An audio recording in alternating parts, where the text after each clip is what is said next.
Paul, thank you so much for joining me today on the Financial Planner Life podcast. How are you? Yeah, very well. Thanks, Sam. Pleasure to be here.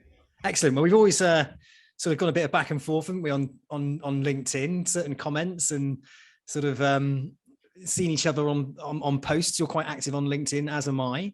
I reached out to you recently and I thought, you know what? You're somebody I'd like to bring onto the podcast. You are been working within the financial planning profession for some time. You are quite outspoken. You do comment on it and what's going on and what's best advice and how best to deliver financial planning. And I think you're a great person to come on and inspire those listeners. So thank you very much for joining me today.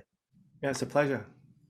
Great. So I always start at the beginning, really, Paul, because a lot of our listeners are just thinking about getting into the profession or are just really started their journey. This is a careers-based podcast, so I'm always keen and interested to hear about, first off, how did you get into the profession? So my entry was, it was straight after my degree, really. So I did a degree in marketing management at Lancaster University. I'd spent a year at British Airways, and I had a fantastic line manager who I thought was brilliant. And I think working in the marketing department, I just became interested in sales. I like people. I'm very personable, and I went through like a sales training recruitment company that specialized in graduates called Pareto Law, and then worked very briefly for a company that did telephone sales. So I was a telemarketer for a short period of time, and then found a role at Friends Provident. So I was recruited there by a manager called Kath Fortio to be part of their first worksite marketing team. So that was back in it's February 2002 when I joined the industry. February 2002, but that was in a marketing role, was it? Well, it was called worksite marketing. So it was around the time it was when the pension rules had changed. So they went from being quite complicated to these kind of simple, clear, mono-charge. They were called stakeholder pensions. I think the government belief was, if we make pensions nice and simple and affordable in terms of cost, that people will just buy them. But of course, that didn't happen at all.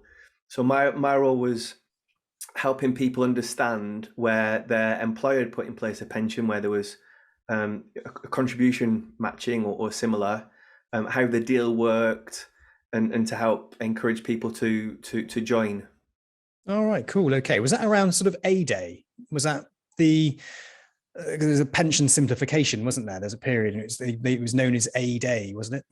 Yeah, so this is 4 years before A Day. So A Day was April 2006. This was February 2002. Right. Okay. So the dawn of stakeholder pensions. Yeah. Fabulous. Okay. So you started out then in more of a marketing sort of based position then, by the sounds of it. That was your entry level. And Friends Provident had, they had a financial advisor force, didn't they? Yeah, they had a financial advisor force that were giving regulator advice. That was called First Direct. And then they had a team. It was called Category C Sales. So it was doing group presentations and individual meetings. So it wasn't advice, it was information only. But I mean, we tried to make the information and the delivery of the information compelling. It's similar to now, if your employer offers you a pension, even if it's Nest, if you don't join that, then, you miss out on money. I mean, what happened with the regulation is that they eventually went to compulsion. That's where we are now. Employers are compulsed or obliged to pay into pensions and offer them to every employee and opt them in. So at that stage, it was more voluntary. And so my role was explaining and helping people make decisions. I mean, I guess the thing that links back to now, which is super relevant, is research from Vanguard that shows what's called the paradox of choice. So when people are invited to join a company pension, the more fund options, the more investment options you offer, the more people get stuck. So on the face of it, it looks like you're offering them something good, more choice, more options. But there's an unexpected consequence of that, which is less people join. More people get stuck on that choice. Sounds like me. too much choice. It literally stifles my ability to move forward. I like things nice and simple, laid out nice and simple in front of me. Couple of options. You're not unique. You're not unique, Sam. I mean, it's interesting. Like I'm looking at getting an electric Mini, a green Mini, and they've done the same thing. You know, last time we bought a Mini, that's the car I drive right now. When you're choosing your car, there were just lots and lots of different options. And when you look at the combinations, there must have been thousands of them. Whereas you look now, there's three. They've completely changed it. And Apple are kind of the same. You know, there's definitely this idea. I think Barry Schwartz came up with it, the paradox of choice. The more choice you give people, the more options. It can be just debilitating because you want to get it right. No, absolutely. All right. So you're working in a marketing role there. It was a non-sale, it was a non-advice position. Yeah.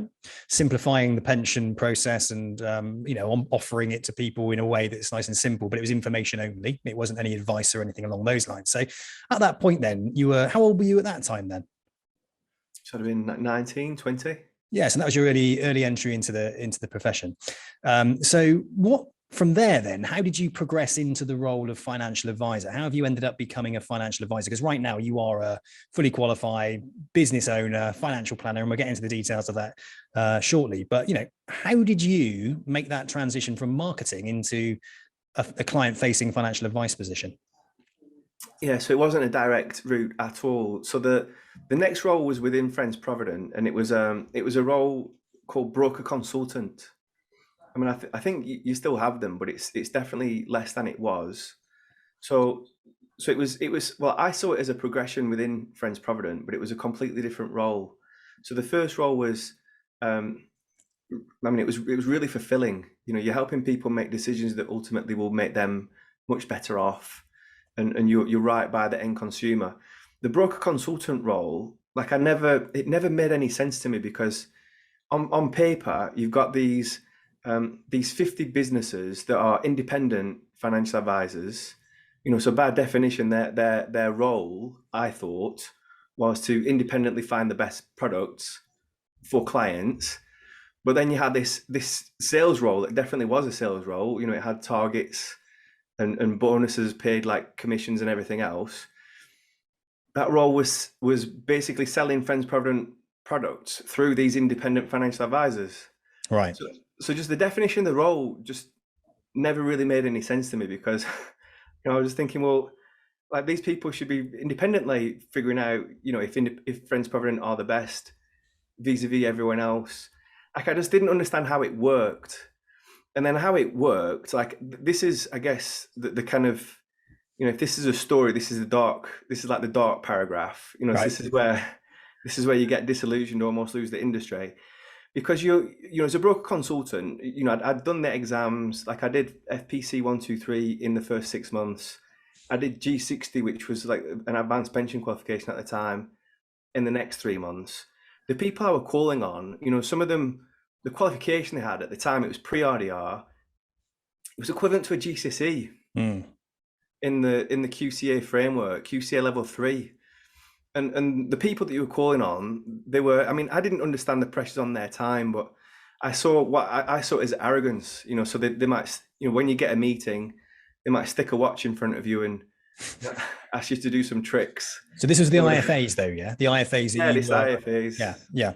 So you were a broker consultant, Friends Provident. You were speaking to IFAs about the products and things that you were selling that would be great for their clients. Yeah. Ultimately, well, that's what I thought it was, but it's kind of more about the commission and what you can do for them. So it was just a bit of an eye opener and a bit disillusioning as well, to be honest. And so for the listener who doesn't really understand, pre-RDR, you didn't have to be level 4 diploma qualified. So when you're saying that some of these guys that you were sitting in front of, financial advisors, IFAs, the qualifications they held were the equivalent of a GCSE. Yes. Yeah. But yet they were sitting down with clients pre-RDR and, some of them may well have known their stuff. They didn't hold any qualifications, but they could well have known their stuff. But do you think pre-RDR that they were 100% driven by commission, that it was very much around how much money they could make out of that client of theirs, as opposed to what the advice really looked like in the future for that client security? Well, it's shades of grey, right? There's things that the industry does that are just inherently good, and some of those are sales, so protection, encouraging people to save. But the conversation that you have with as a broker consultant with the financial advisors, some of the conversations just exposes just the like inherent selfishness of it. You know, if the conversation is all about commission levels, how you stack up, what the commissions are on different products, and how you can help take away some of the pain within their business, that's a different conversation than about the end consumer. You know, I guess there was just there's definitely there were good and less good. You know, there were more of them then. But I think my general sense was, you know, so there were 60 businesses I called upon. Would I take advice from them? Maybe one or two of them, of the 60. You know, so the general impression was quite bad. And a lot of the work, you know, I think that they use the word churn, you know, which is like you move product from product A to product B. All you do is change the color of the tin. You know, it doesn't add any value, and that's how commissions get paid. You know, that's how intermediaries make money. You know, so there was a little bit of kind of misfiring in terms of the value. So that's why, you know, that I guess that's why, you know, that period was just generally a little bit dark. I mean, I did meet some great financial planners, and I met some that were connected with the Institute of Financial Planning. You know, so that's where you're kind of moving away from the products and the commissions to a kind of higher level value proposition. So pre RDR, you mentioned there you still held your FPC 1, 2, and 3 in the G60 qualification as well, the pensions qualification. Yeah, well, so I joined the industry 2002, working for Friends Provident, and got what you would need to be a qualified financial advisor within 6 months. The G60, that was a tougher exam. I think the pass rate was 33%. It was equivalent to an AF, and it was for DB transfers. You know, but I got that exam because I was working in pensions. You know, I wanted to know what I was talking about. So I would have certainly known more about pensions than most of the brokers I was bumping into. But that's just not even the conversation that you were having. You know, the conversation that you were having was just generally around commission rates or how you can help them and their business. It wasn't, I guess, I mean, certainly compared with the kind of what you see as good practice today and the more progressive conversations that are trying to, you know, really understand people's values and provide much more clarity. It's just a much better value proposition. Sure. There's more of it. So you were on that side of the fence, though, weren't you? You were on the broker consultant side, and then you had the financial advisor side. So where in your career then, at what point did you then think, well, do you know what? I don't want to do the broker side anymore. I don't want to be a broker consultant. I don't want to be selling to IFAs, financial advisors. I want to actually be sitting down with clients and actually giving them financial advice. So when did that happen? Well, it wasn't like it didn't quite happen like that. You know, so I mean, the broker consultant job, it was my second job. You know, I was 3 years into my career. I definitely got that. There were parts of it that were unfulfilling, and the people I were talking to weren't trying to progress the profession. But my next step was monetary. You know, so the way I saw it is, you know, in this broker consultant world, there were almost two tiers. There were the insurance companies, you know, your Standard Life, your Friends Providence, your Scottish Widows, and then you had your investment companies, you know, your investment companies. So you could do a similar job, but you're working for like the Investec or the Fidelity, and I saw that as kind of a more prestigious, more attractive route. So I was trying to get my investment qualifications and kind of push in that direction, and then. I just found this American company called SEI, and they offered it was a hybrid role. So part of it was doing what I was aiming towards, which is, you know, the broker consultant type role, but you were working for the investment company. So talking about the investments, but then part of the role was also they had this think tank business called Life Wealth. So they set it up just for ultra high net worth clients, so for 10 million and above. But it was just a completely new model to the UK, and it was goals-based investing, a completely new way of describing the advice, and that's what I joined. So I joined SEI in London in the Economist building to do a hybrid role, but part of that was, I suppose, equivalent to a paraplanner, but it was more translating US advice to fit the UK regulatory framework. So at that point, did you have any idea in your head that you were looking to go down the financial planning route? Did you always have long-term ambitions that that's the path you wanted to take, or is it were you sort of thinking, this is the route for me, I want to be on this side of the fence as opposed to advice? Well, when I was in SEI, like I would describe the first team I was in as like among the most brilliant team I've ever worked in. It was stretching, but I felt like I was really growing and it was exciting. And then the closer you got to the work and the direction of the work, I definitely knew that's what I wanted to do.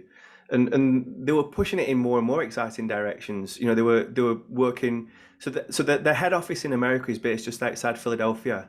So they've got strong links with some of the Ivy League schools there.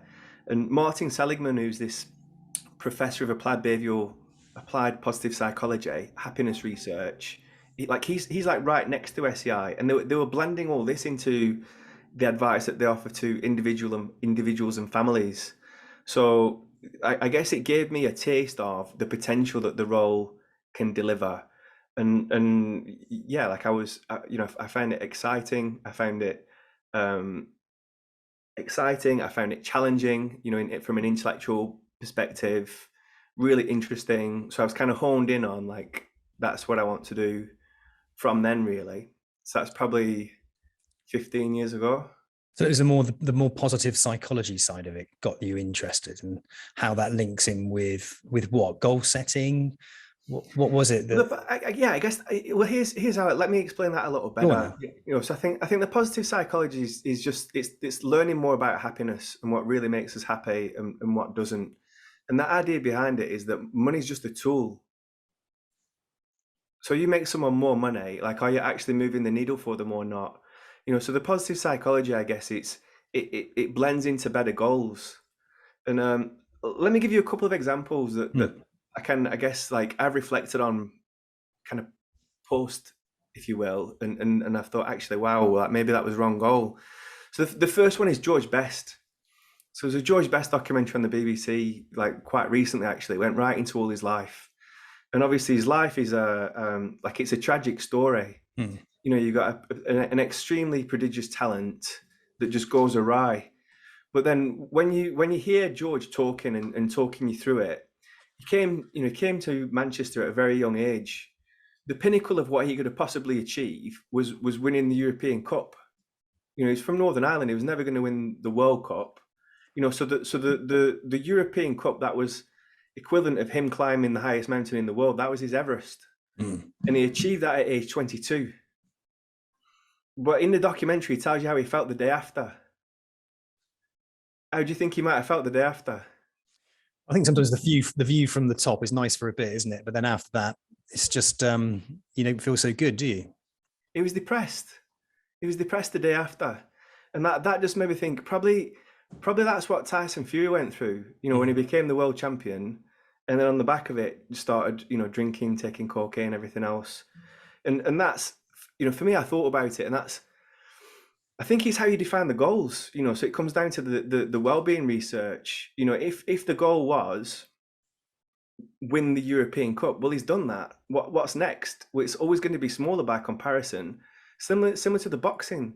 Whereas the happiness research. I mean, we were talking earlier about how you might spend money on time. So there's a fantastic researcher from Vancouver called Dr. Elizabeth Dunn. She might even be a professor, and her research is all about how you can spend money more efficiently, from a well-being perspective, and time is one of the things actually she thinks you can get good value for money from a well-being perspective. So more money equals more time, it equals more well-being. But I guess get the goals wrong or frame them wrong. If the goal is win this and then you hit it, well, then there's emptiness that follows. And I think that emptiness was filled by alcohol for George, is my kind of best guess. And the fact that he was an alcoholic, I think he suffered, like, mental health played a massive part in that as well. I think both. It's all mental health. I think it's all mental health, but I think that's I guess the whole journey is mental health, and using the applied positive psychology to help form better goals. That's all it's just mental health. Is that the part you enjoy the most about being a financial advisor then? Being able to sort of sit down with a client and really sort of understand what their goals are, and are they genuinely happy? I mean, do you sit down with a lot of people with money, with wealth, and they are just quite disillusioned. They don't quite know where they're going, or they're just miserable or a bit fed up? Or, does that happen? Most people think, on the outside looking in, if you've got money, then, well, you're happy, simple as that. But, what's the reality when you sit down with somebody who's got a fair bit of cash, and are they happy? Do they know where they're going? Are they looking for advice constantly? What's it like? Well, invariably, I mean, SEI came out with this idea. I've seen Alan Smith also kind of coin the expression.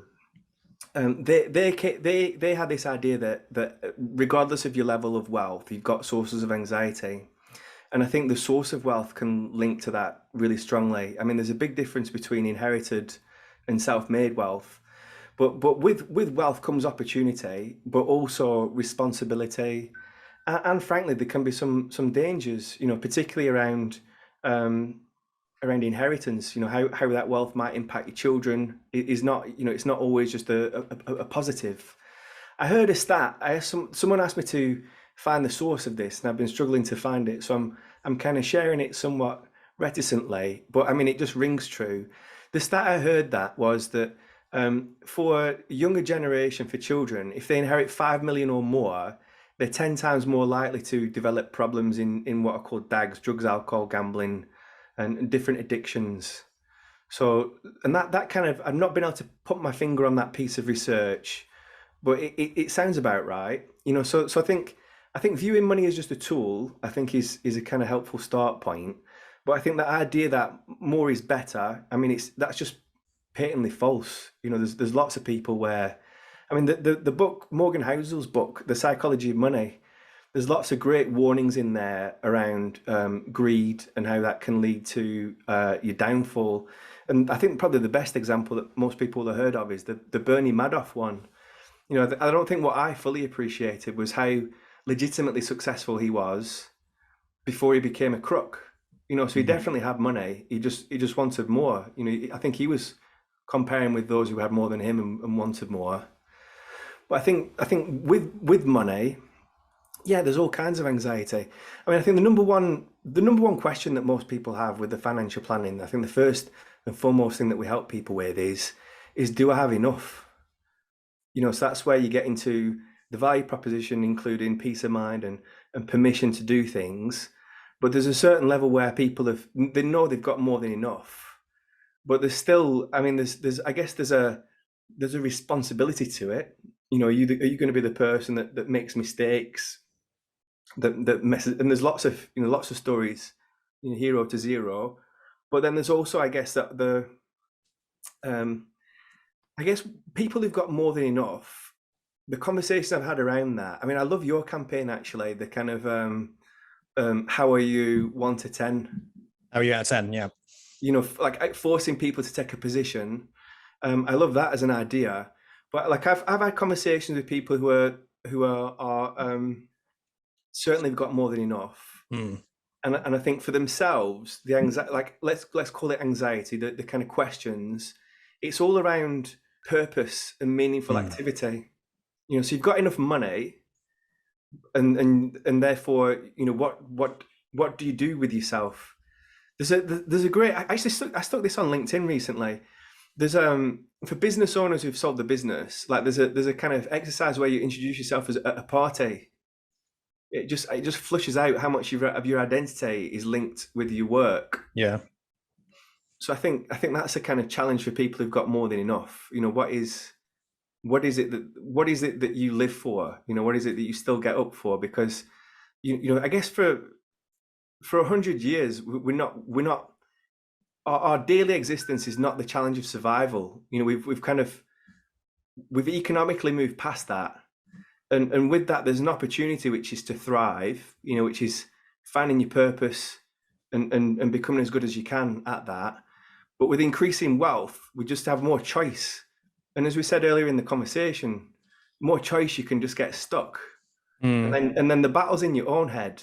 I mean, when we're talking about the positive psychology, I think beyond survival, you're not facing decisions where you've got your mortality at stake. So I think the whole battle is in our own heads. It's all about mental health. How we perceive ourselves in the world and what we think others think of us, isn't it? A lot of the time. And are we good enough? Are we, some people have millions and millions of pounds, but still don't feel good enough. Internally, they feel less than, they have very low self-worth. I can imagine, like when you said about that 5 million quid thing, there's plenty of very wealthy musicians and film stars, etc., who end up having children, and those children inherit the money. And you read constantly about how they turn to drugs and alcohol, and they're not massively fulfilled. They're kind of living in the shadow of their parents.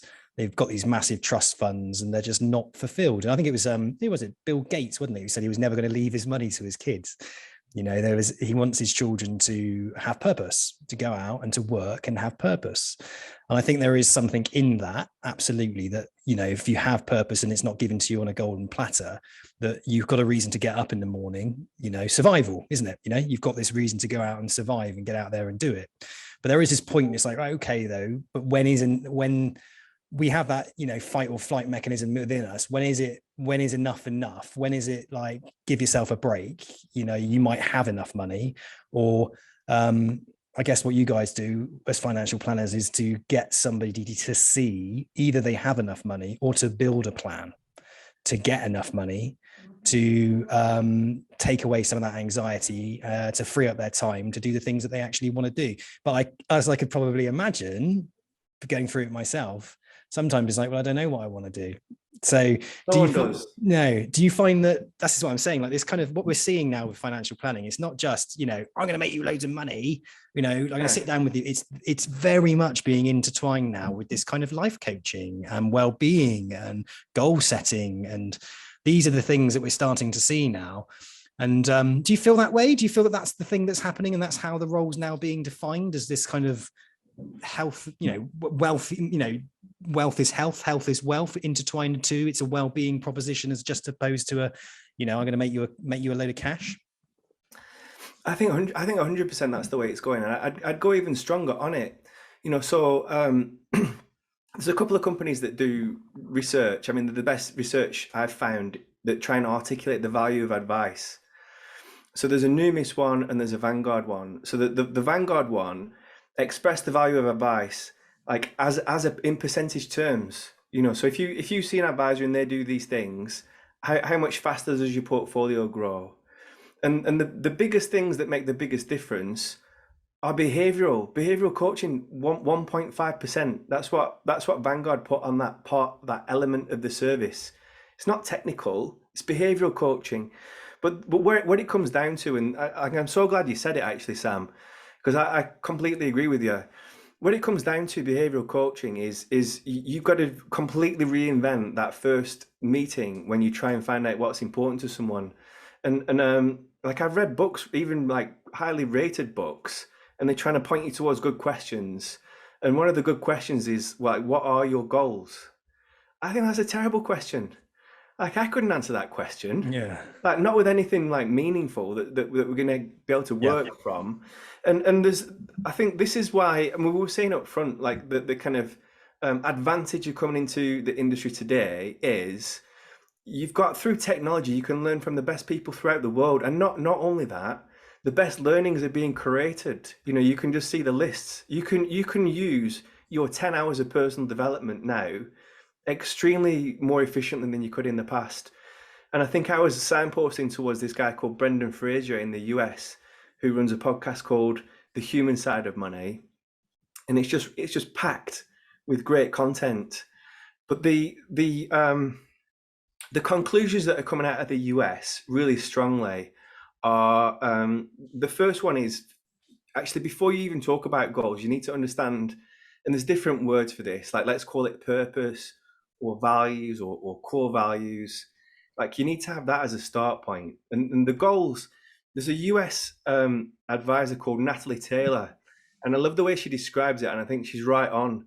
She says the goals you have to hold with an open hand, because your circumstances change. So I use a tool that was developed from SEI actually on goals, and it comes from that idea that if you ask someone what are their goals, like, that's just a terrifying conversation. No one can put that on a piece of paper.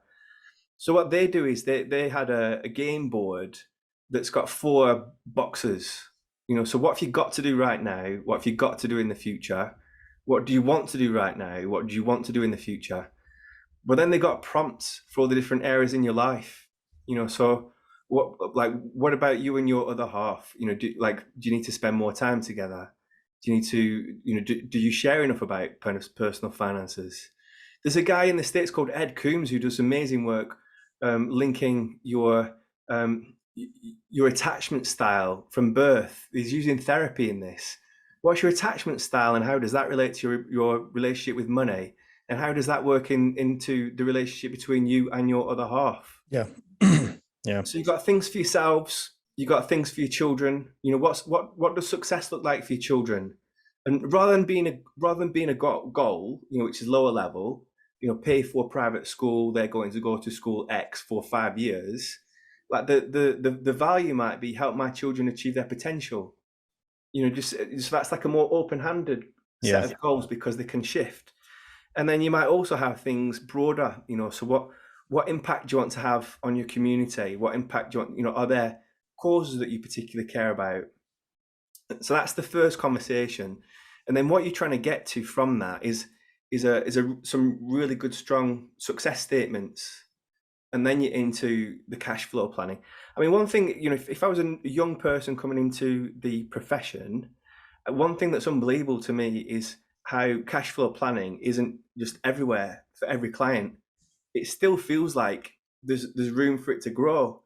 And for any client who's never experienced cash flow planning, that's just a step up in terms of value, because without it, you're lacking a long-term view.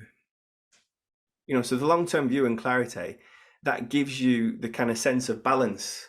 Are you borrowing from your future self, or are you spending so little that your future self will never have a chance to spend it? Paul, can you do us a favor? Because some of the people that listen to this podcast might not have ever come across cash flow forecasting, cash flow modeling. Are you able to sort of just give us an explanation of what it is and how you use it in your day-to-day job and why it's important? Yeah, of course. So, I mean, I'd describe it as I've been using it in the financial planning that I've been doing since Bluefin. So that's like, because I was going to say it's quite new, but that's like 14, 15 years, so it's not a new thing. It's just not widespread. But what it is it's using technology to map across a timeline that typically starts from a client's age and runs into the future, and often to age 100. And it maps out their financial resources and also future financial resources, so incomes, inheritances, plans with properties, state pensions. So it maps everything out into the future, and then it just shows pictorially how the future looks. So in its simple term, you're just looking for red as a danger sign, and then you can see when that red is, and then you can just change the parameters. What if you work more? What if you spend less? What if you invest a little? Like how can we help you make better decisions so it all maps out? But for me, the big thing about cash flow planning, because it's a 40-year forecast, of course it's not accurate to the dot, but it just gives you the big picture perspective, which just helps you see how balanced you are in terms of are you borrowing from the future, or are you giving up opportunity to help others or spend more and still not run out. And so the reason why that's not sort of out there, because it's the sort of thing that anybody could really benefit from, regardless of how wealthy you are. From my time with working with financial planners over the last 15 years, you do tend to find cash flow forecasting was something that was really wealth planning. It was for more wealthy individuals.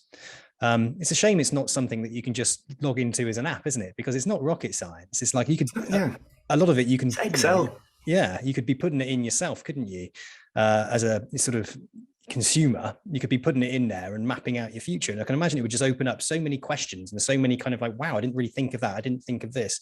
And I think when you link that to things like big data, where you're kind of establishing stuff like health coming into that cash flow forecast. So if you mixed it with biotech, I know this is getting a bit deep now, but things like understanding what health implications could happen to a man between the age of 70 and 80, and you're thinking about doing your retirement during that period, all of a sudden you can start to bring all that concept into it as well, because you might think to yourself, well, you might get to 80 years old, but based on what you're currently looking like in respect of the I don't know, your blood pressure readings, your scales, your HRV readings, etc., are you even going to get there anyway? I see there being a link between like biotech and money and planning for your future.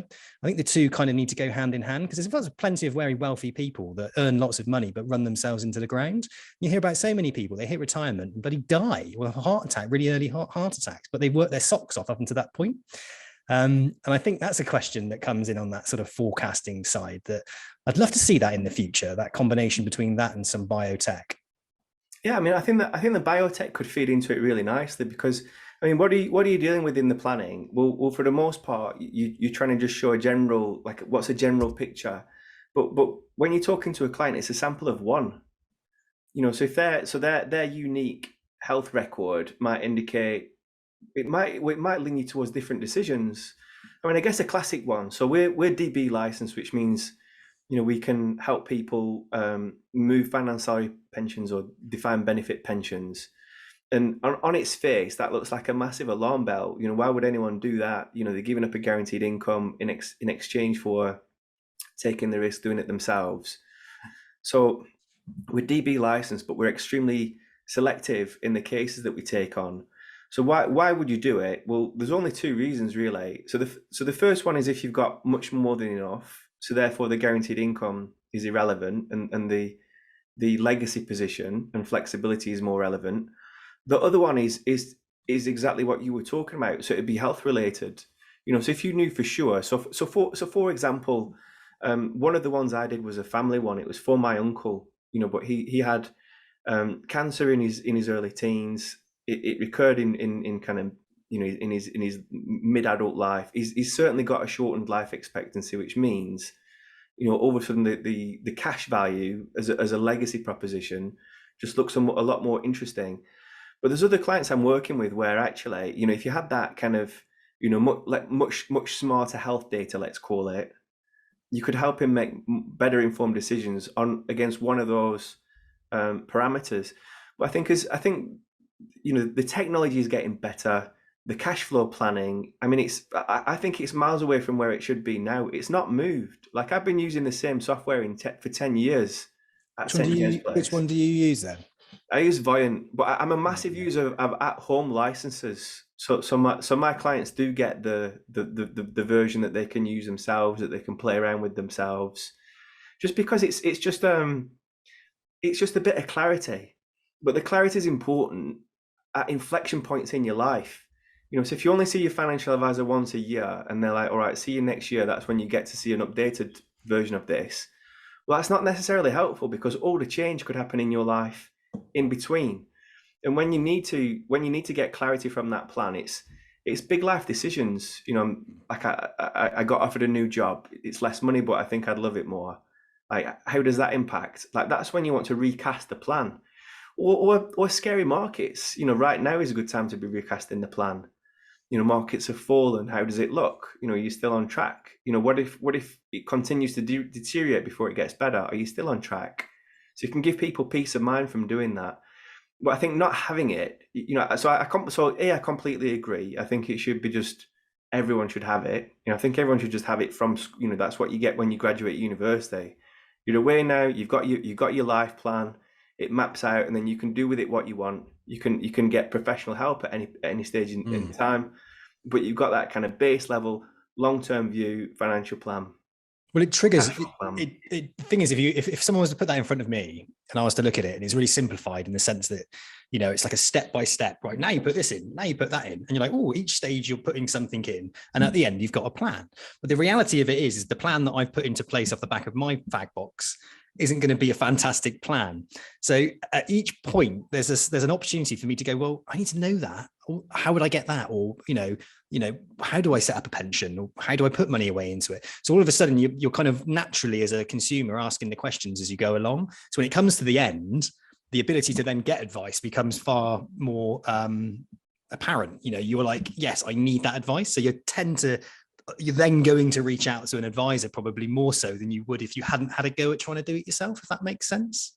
Yeah, it makes perfect sense. You'd be gaining financial literacy and engagement along the way, Yeah. and then you're kind of you're coming at it from a position of being more empowered. Like, yeah, it's a much better way of doing it. Simplified, isn't it? Yeah, because at the moment everyone's sort of going onto YouTube or Instagram, and there's sort of, yeah, there's a lot of information out there that's really helpful and useful, but it's just so all over the place. So many different personalities, so many different views, and it's completely unregulated in the sense that you don't quite know what that person's saying is right or wrong, because they're trying to obviously sell advertising space on their YouTube channel to make some money out of their adverts. So it's very tricky. Whereas if you had something simple that came from a financial planning company such as St. James's Place, that was just out there, that was really designed to be kind of educational, it brings you into the world of financial planning, and not so much just thinking you're going to get rich quick. So that, I think that was the key thing. I think it's how it should be. A lot of the conversation is how it is about get rich quick, and that's more appealing. But it's obviously it's where all the danger signs are. It's funny. I've got a friend who is very senior in media, and he was pointing to a new course that's being offered by like the Wolf of Wall Street. This is not even a joke. This is not even a joke. The Wolf of Wall Street is offering a course to help you like crack crypto and make a fortune. And I think it's like I'm not going to get the number right, but it's definitely more than 10,000 to go on this course. Yes. So I was just trying to get my head around it. So this is a guy he's famous for being a borderline crook. Like, he went to prison. He was knowingly selling stocks that were no good to enrich himself. Like, it beggars belief that people would pay for that course. But I mean, now we're getting into human decision making. I mean, that's another like fascinating area, and that's an area where financial planning is extremely rich. Like, we don't make decisions based on logic. I think there's some fascinating research that shows if you're told something with frequency, we can't distinguish that from the truth. Yeah. I mean, there's like a social experiment going on at the moment in Russia and before that in America. How can propaganda still be effective in 2022? Well, it can. We're seeing it. No, 100%. Right. Okay, cool. Brilliant. Well, listen, you are now running your own financial planning firm, and you ran your own financial planning. You've been running as a self-employed, running your own financial advice business for nearly 10 years. 10 years. Yeah. So let's sort of fast forward really to that. You've been running your business for over 10 years as a financial advisor, and sounds like you're doing really well for yourself. You haven't decided, you haven't decided to grow and build a massive business, either of you. You haven't decided, right, I'm going to employ 20 people, and I'm going to build a business like that. Because prior to this conversation, I mean, you told me your assets under management are 120 million right now, isn't it? Yeah. And in your business, sitting in your business right now, is you as a financial advisor, a couple of support staff, yeah, and an associate who's now what you would class as like a trainee advisor. Yeah, I mean, he's fully qualified. He's more qualified than most. So we joked around about how QCA level 3 was like GCSE level. Yeah. So then RDR meant everyone had to be level 4, which is A level. Yeah. Then chartered, which is the gold standard. That's level 6. So that's undergraduate degree level. So he's level 7. He's got a master's degree in wealth management. So he's inexperienced, but his technical abilities are extremely high. Okay, cool. So you mentioned what are you doing in new business on a yearly basis then? So new business you bring in. How much do you sort of bring in as well? Well, last year 2021, that was 350. Yeah.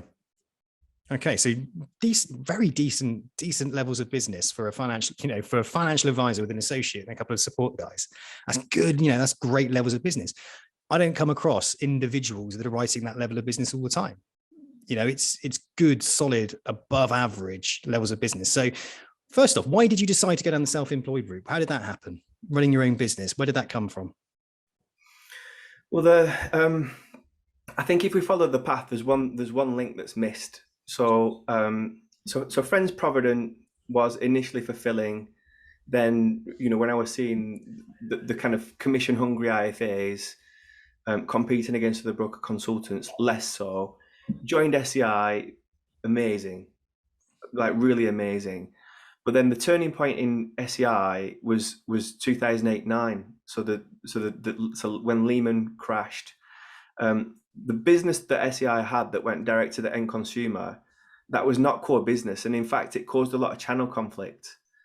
So who are SEI's biggest customers? Well, they're the private banks. In Europe, the biggest customer is HSBC Private Bank, Yep. and they look after institutions. So the private banks, they didn't want SEI looking after clients with 10 million plus directly. They wanted to look after them themselves. So when Lehman happened, SEI closed down the UK life wealth business, and I ended up doing that broker consultant type job for SEI. And the client that I looked after was HSBC Private Bank. But then it became all about the investment pitch. So it was all about the delivery to the client was this perfect deck of slides to describe the perfect way of investing, which of course is a nonsense. I mean, even helping them have the right investment in the first place isn't it. You know, it's all about the behavior coaching along the way, which you can't do if you've not got an idea of the goals and the values and done the planning piece. So it was becoming unfulfilling again. And that's when I discovered a guy called Arun Abe. And I literally just found an article that he'd written. So this was maybe 12 or 13 years ago. And the article that he'd written was called Happiness Makes Money. And I read it, you know, it sounds really light, but it was weighty. You know, it was well researched. It was very compellingly argued. And then on the back of that, I read his book. And his book was called How Much Is Enough? And it was really building on this kind of plan oriented, but well-being centric. You know, he got right into the relationship between happiness and money. And from that's when he started talking about philanthropy.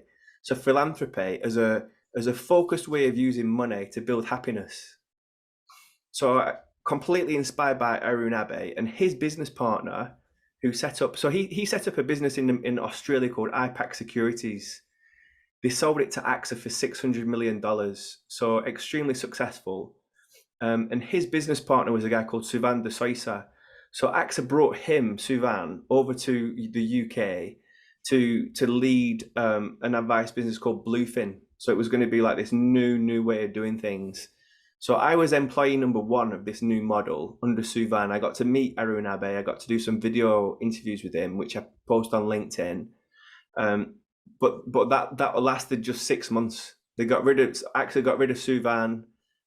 Arun's now gone, and it became like, what did you sell today? You know, so it became more traditional, and that was right on the cusp of the RDR. So we were employed advisors.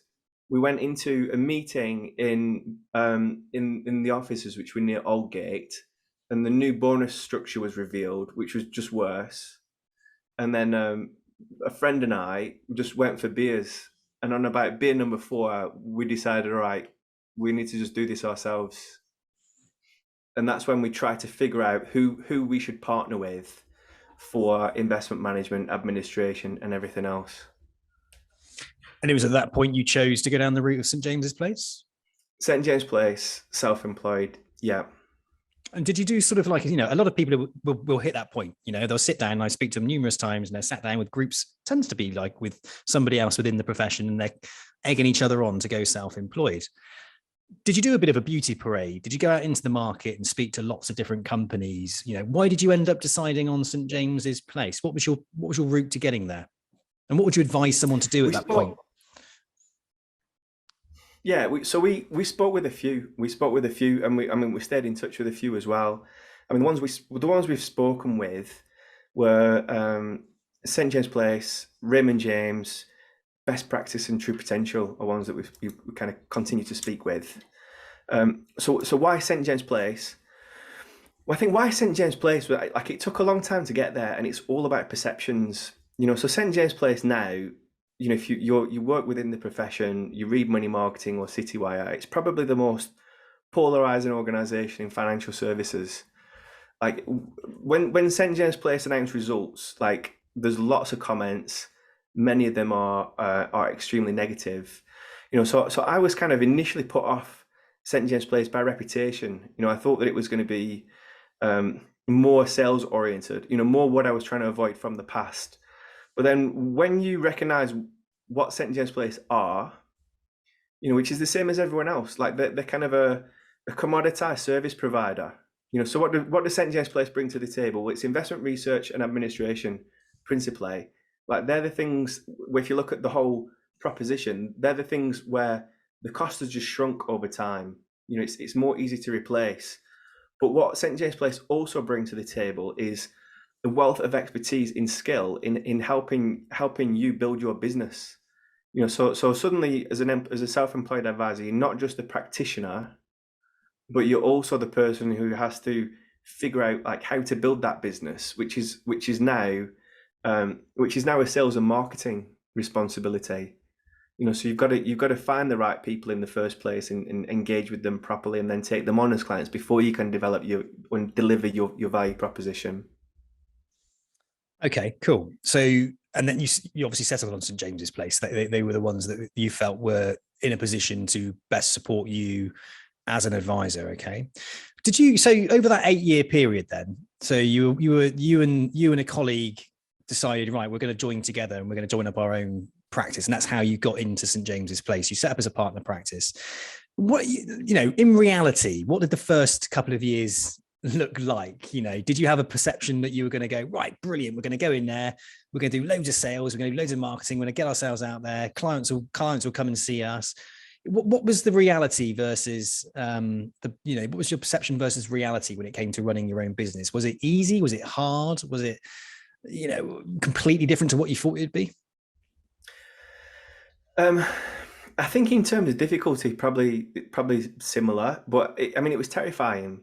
So we went from, the security of an employed salary you can't underestimate, and they gave us like a marketing allowance, with strings attached. So so you knew, you still would have food to put on the table, but there's a scenario in there, a very real scenario, which is you fail, you've got no money, and you're now carrying a debt. So they put us on a 1-week residential course, and we both had really severe nightmares, like every single night on the course. But I think that the person I set up with is probably the reason why I enjoy what I'm doing now so much. But I would say that I was scared at first. I was definitely scared. There was a person I was working with, the guy I'm talking about, where we had the beers at Bluefin. We got on really well. We worked together really well because we're completely different. So I'm the person who loves the profession. I love the practice. I love learning about it and the impact obviously you can have on people. I find that all hugely fulfilling, and I feel like I'm right at the cutting edge of best practice in the profession. Whereas the person I joined with was just extremely charismatic. He was like a natural born salesperson and networker. So I think I had a fear when we first joined that I wouldn't be that I'd fail, but I thought we're doing it together, we should be okay. And the first 6 months were horrendous, actually. I think we literally did no business in the first 6 months. We had clients from being employed that liked us, but then you end up with these ridiculous, you can understand it from the company's perspective, but I'm trying to figure it from the end consumer's perspective. Because you can't talk to these people. So imagine I'm helping you through a critical part of your life, and I was doing the same thing I learned at SEI. So it was proper planning, goals based, and then all of a sudden, I decide, because there's been a change at Bluefin, I'm going to go and do something on my own. And now, not only can I not tell you that, I can't talk to you for a year. So there's a lot of things that aren't quite right. I felt in that.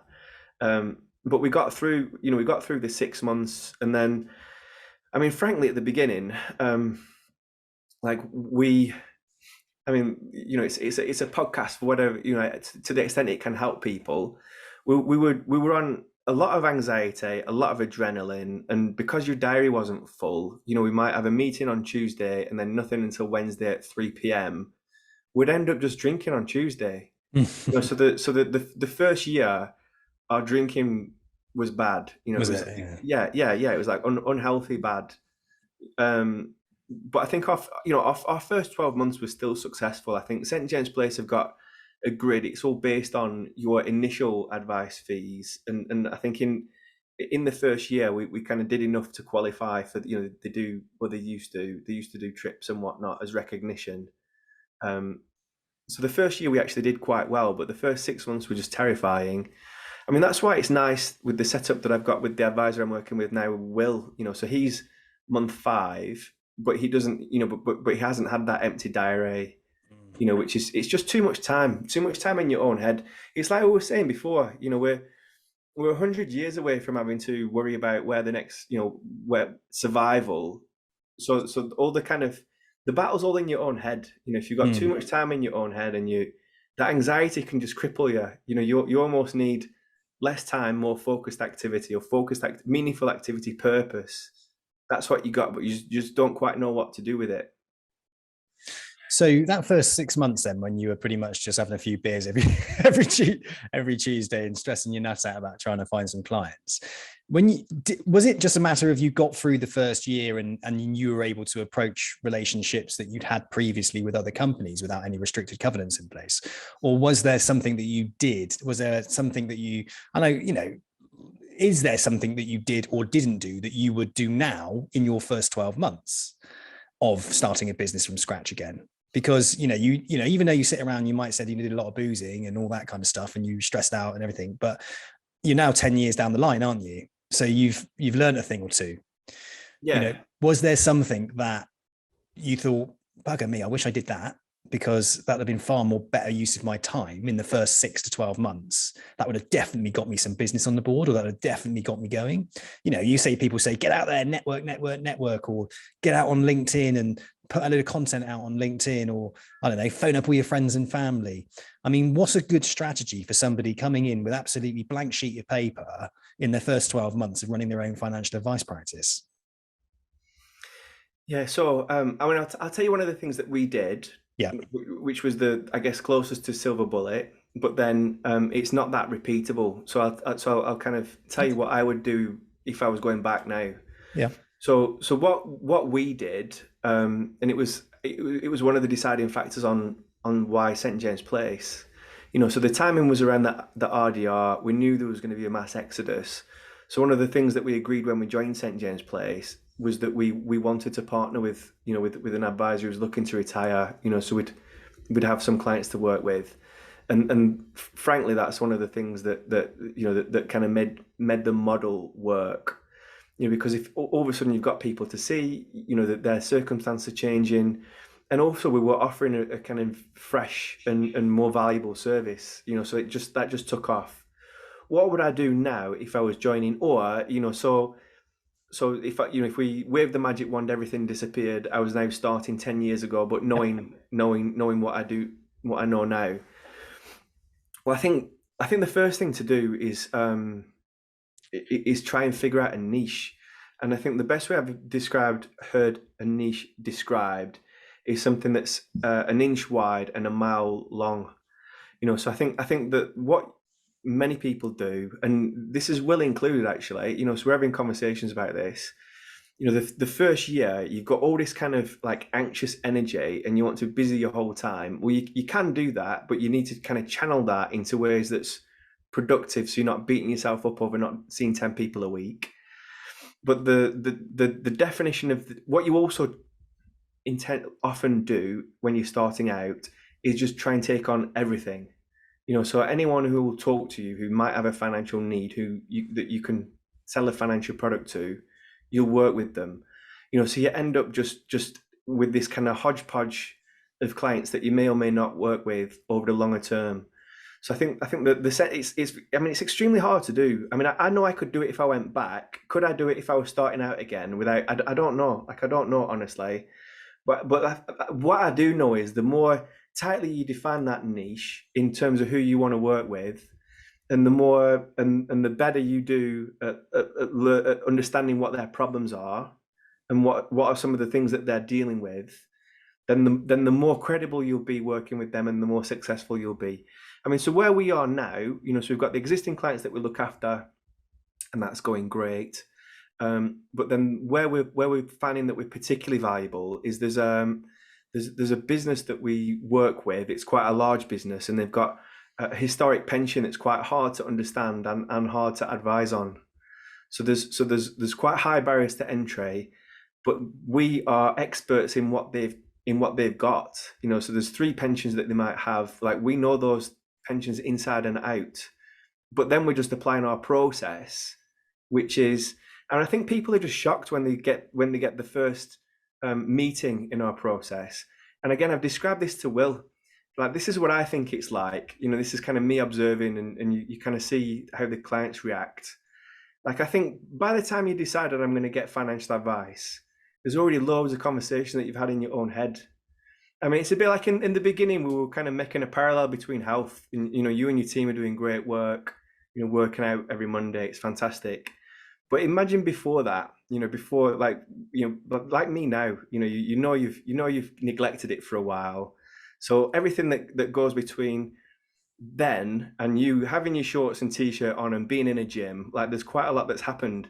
But then when you get in the gym, like, and I'll be like this, you get in the gym, you meet the trainer, you want him to be like, all right, we're going straight on the high incline, and then we're going to lift some really heavy weights. We're going to do like a month's worth of work in one day because you're here. Yeah. But what actually happens is they sit you down. You're like, and you answer, they sit you down, they're like, all right, what do you want to achieve? Like, what are your goals? And you're like, whoa, like, I want to go, let me go. And it's kind of the same with us, you know. So I think when we see people, they're like, all right, I've got some money, I'm ready. Like, I'm ready to invest. And especially when they're having a conversation about the values and the goals, like, hang on a minute, you know, like, what is this about? But after like question 3, like, the penny drops. They're like, of course you need to know that. You know, we're talking about my retirement. Of course you need to know what my plans are for my kids, because that's like using the same resource. Of course you need to know about what I might do with my property, because that's the same resource as well. Of course you need to know what's going on with my parents, because I might have to step in and help them if I'm one of 2 or just an only child. You have to have the full picture, and the full picture is the thing that's really hard to have without a guided conversation, you know, because there's too many moving parts, and people are good at articulating the problems.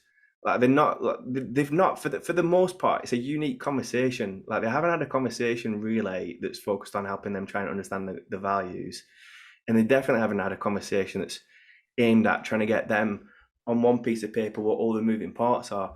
And if you just say, what are they? Like, there's a great Henry Ford quote where he said, if I'd asked my customers what they wanted, they would have just said faster horses. Yeah. It applies to financial advice.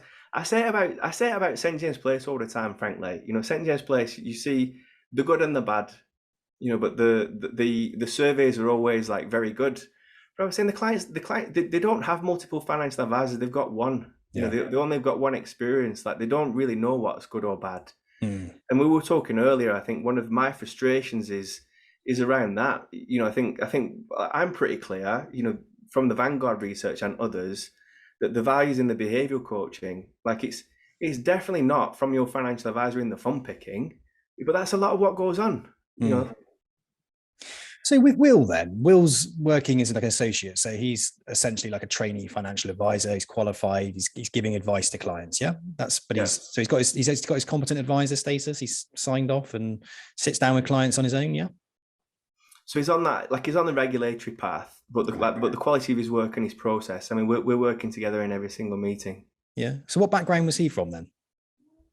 So he did an economics degree where he got a first class result, and then for the last 5 years he's worked for St. James Place, the corporate. So he's worked in their investment teams, in their field-based teams, in their technology teams.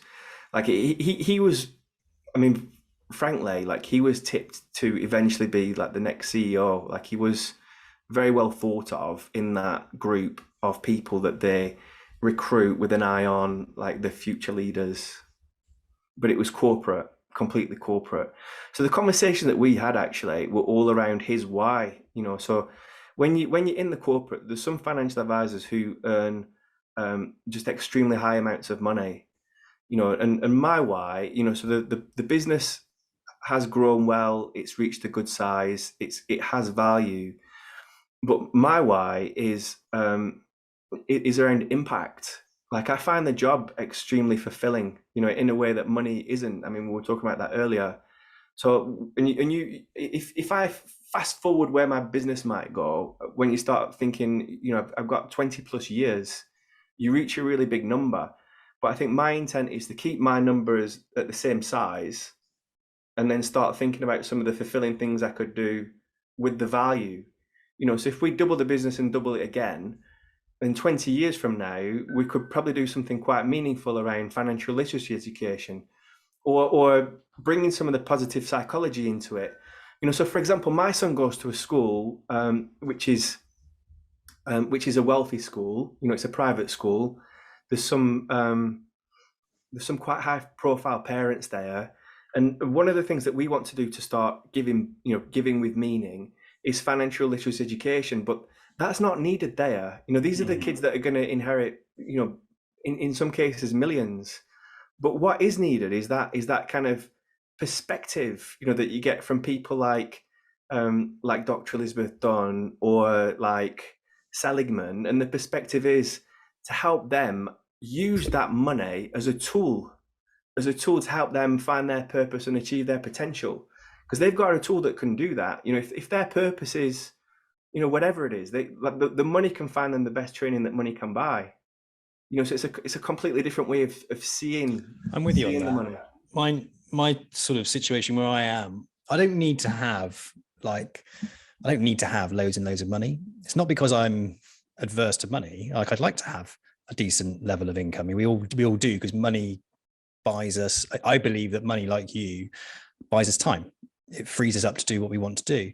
I also agree with what you're saying around philanthropy and giving back, because for me, it's about getting to a point where my business runs itself. There's a good plan in place that motivates everybody in here to grow it, so I don't have to be the one sitting there cracking the whip every 2 seconds.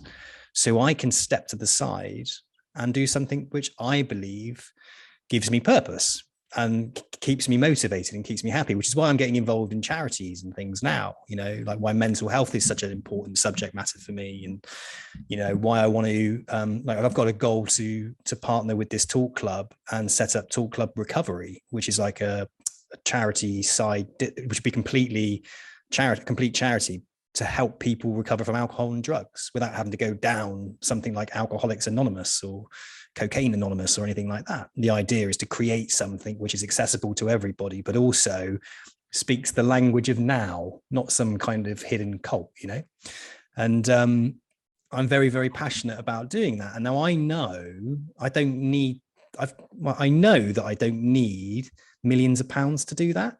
Like, I could do that tomorrow. If I put my energy and my effort into it, I could do it tomorrow.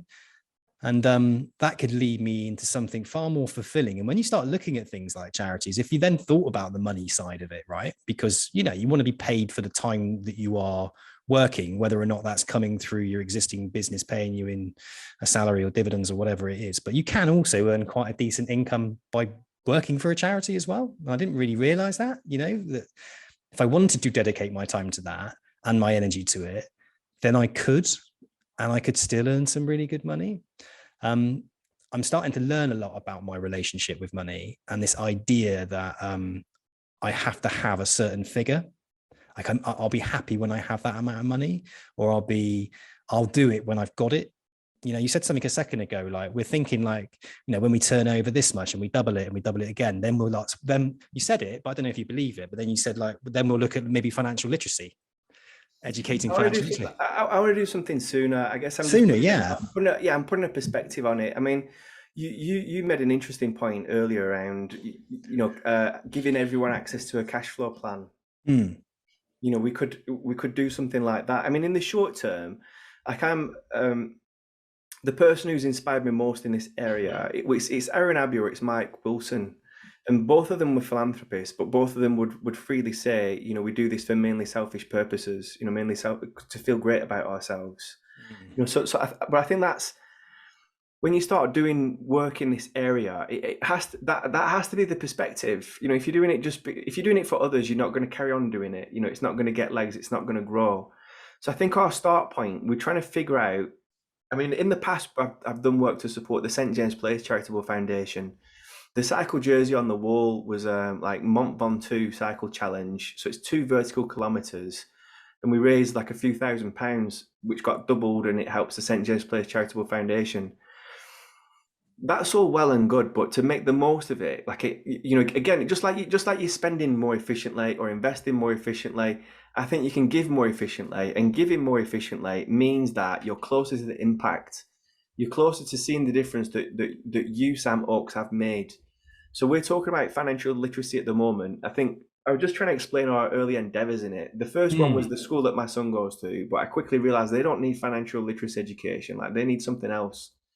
But then there's research that shows actually there's a big difference. So the privileged schools versus the let's call them the less privileged schools. The less privileged schools, there's a big gap between financial literacy. So that the poorer schools are the ones that need it, and they're the ones where actually you're probably more authentic being in there in the first place. So they've got, it's funny, they've got something at St James Place around this. So if you're gonna talk to schools, like they warn you, don't be branding everything. It's because I guess it's trying to fish out who's doing it for the right reasons. If you're going into a school and sticking your logo everywhere, are you in there to try and promote financial literacy, or are you in there to try like pick up a few of the parents as clients?